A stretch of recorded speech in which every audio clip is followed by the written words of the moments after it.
semuanya, welcome back to my channel. Ketemu lagi sama aku. Oke, aku mau bikin lagi tips tentang seputar bayi. Nah, kebetulan kan kemarin bayi aku kan bayi prematur ya. Jadi aku akan nge-share tentang bagaimana cara merawat bayi prematur lah, apa aja ya yang aku alami selama bayi aku normal dan sekarang bayi aku 6 bulan. Sebelum itu aku minta like-nya dulu dong dan subscribe channel aku supaya video aku semakin berkembang. Nah bun, aku mau kasih sharing-sharing lagi ya tentang seputar bayi. Nah, aku akan ngebahas tentang cara menenggelamkan tali pusar bayi alias cara mengatasi pusar yang nonjol bun yang seperti ini nih. Nah, kebetulan ya bayi aku pusarnya itu menonjol seperti ini. Aku juga agak heran kenapa pusar bayi aku diemin selama 1 bulan itu si pusarnya itu nggak tenggelam loh bun. Nah aku sempat agak was-was ya, kok sedangkan kakak ipar aku ya yang mungkin kalau kakak ipar aku kan lahirnya lahirnya tuh normal dengan cukup bulan, sedangkan aku kan memang bayi aku dilahirkan secara prematur. Aku nggak tahu puputnya tuh gimana, aku nggak tahu sih itu gimana puputnya. Tapi bedanya itu kan aku sama kakak ipar aku kan sama-sama yang ngelahirinnya di waktu yang sama, cuman beda 1 hari. Tapi anak kakak ipar aku tuh seminggu itu udah puput, terus pusarnya itu nggak nonjol, tapi jadi stay gitu ke dalam. Tapi kalau bayi aku perhatiin kok beda gitu, kenapa pusarnya menonjol gitu kan. Heran lah, apakah mungkin di rumah sakit, aku nggak tahu di rumah sakit gimana cara merawat si tali pusarnya itu, jadi dia agak nonjol terus ya bun.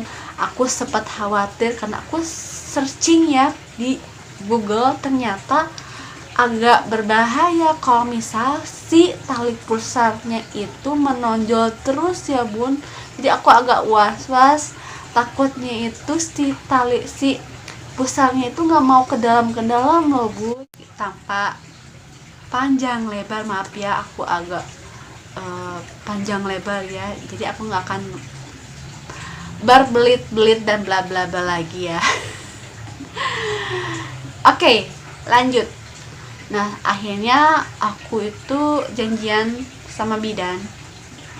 Nah udah janjian sama bidan, nah aku tanya ke bidannya, Bu, gimana sih cara mengatasi pusar anakku yang nonjol itu kenapa, dan ya gitulah dijelasin gini.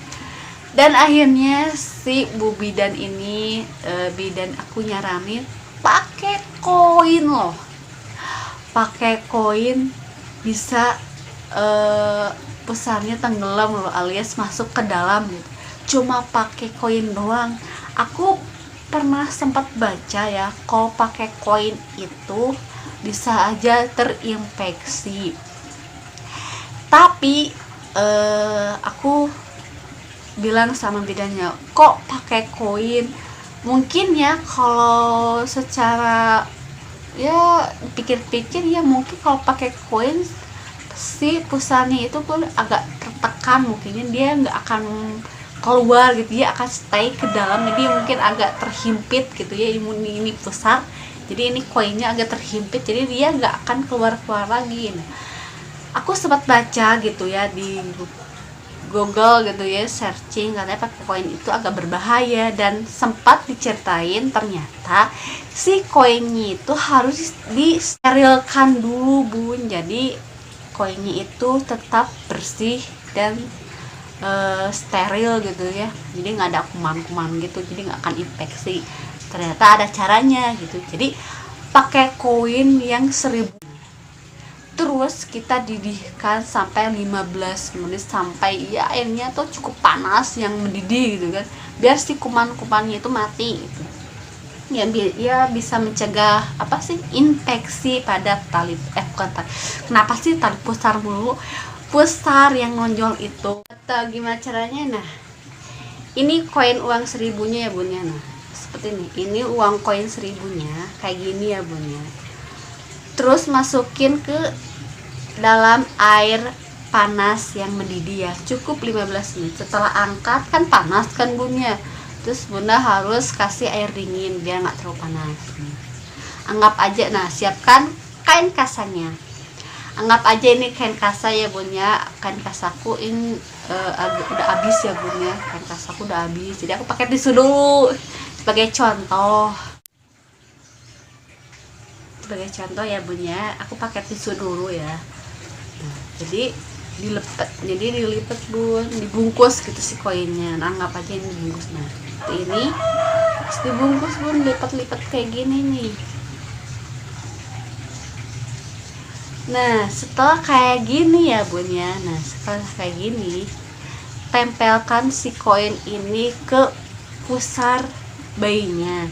Anggap aja ini pusar bayi aku ya. Nah, tempelin bun kayak gini. Nah, dan biar gak kemana-mana, pakai gurita ya bun ya. Jangan pakai gurita yang tali ya bun ya, agak khawatir gitu terlalu kencang. Pakai aja gurita yang perekat itu loh bun ya. Nah, kalian lakuin kayak gini, tempeli si koin ini ke pusar